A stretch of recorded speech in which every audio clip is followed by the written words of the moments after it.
남은 시간이 짧을수록 다양한 과목에서 점수를 확보하는 게 중요해지는데요. 그러면 각 과목별로 어떻게 공부할지 2주 전부터의 공부법을 하나씩 짚어볼게요.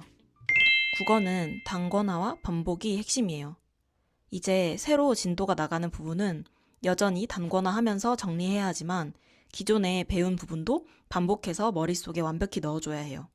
특히 중요한 포인트는 단권화하면서도 단순히 정리하는 것보다 반복적인 학습을 통해 머릿속에 계속 남게 해야 한다는 거예요. 핵심은 본문과 정리 내용이 함께 보일 수 있도록 하는 거예요. 일단 열심히 해보세요. 내신은 노력한 만큼 어느 정도 결과가 나오는 시험이에요. 영어는 지문 분석 후에 여러 번 반복하면서 중요한 부분을 완벽하게 숙지해주세요. 제 복습 노트 영상과 이전 내신 공부법 영상들 보시면 제가 늘 영어 3회독은 기본으로 가져간다고 말씀드렸어요. 그리고 저는 영어에서 지문 통함기를 좋아하지 않아요. 왜냐하면 시간이 너무 많이 들고 들인 시간에 비해 효율이 떨어지는 것 같아서요. 문장 전체를 그대로 외우는 방식보다는 중요한 문법적 요소나 어휘를 반복적으로 보면서 주요 문장들만 필요에 따라 암기해주는 거예요.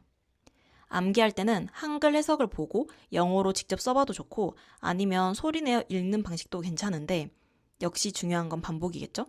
2주 전부터는 더 이상 처음 보는 지문을 풀 때처럼 단순히 해석하는 데 시간을 쓰지 말고 문제를 풀면서 이 지문을 어떻게 변형할 수 있을까 하는 방식으로 접근해야 해요. 변형 문제를 풀 때마다 내가 어떤 부분을 더 보강해야 할지 고민하면서 공부하는 것도 중요해요. 영어 공부는 결국 반복과 분석이 핵심이에요. 단기적으로 외우기보다는 반복적인 학습을 통해 깊은 이해를 쌓아주세요. 수학은 이제 유형서 1회독 이상을 마친 상태로 틀린 문제나 헷갈렸던 문제를 중심으로 2, 3회독을 해야 해요. 이 시점에서 틀린 문제나 헷갈린 문제를 다시 한번 풀이 과정을 꼼꼼하게 체크하면서 왜 틀렸는지를 이해하는 게 중요해요. 문제를 풀고 나서 풀이 과정을 완벽하게 이해하는 것이 수학의 핵심입니다. 마치 서술형 문제를 풀듯이요.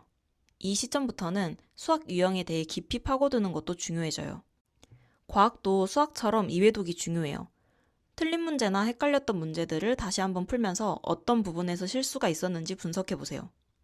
이론을 확실하게 하고 나서는 문제풀이를 계속하면서 이해도를 높여야 해요. 마지막으로 한문, 기가, 정보 등 다른 과목들에 대해 이야기해볼게요. 이 과목들은 무조건 암기가 중요해요. 예를 들어 한문은 반복해서 보고 안 외워지는 부분을 체크해가며 쓰기 연습을 해줘야 돼요. 한자는 단순히 읽고 외우는 것보다 손으로 몇 번씩 써보면서 외우는 방식이 더 효과적입니다. 그리고 정보 과목은 교과서 통함기가 답이었고 무엇보다 실수를 안 하는 게 아주 중요했어요.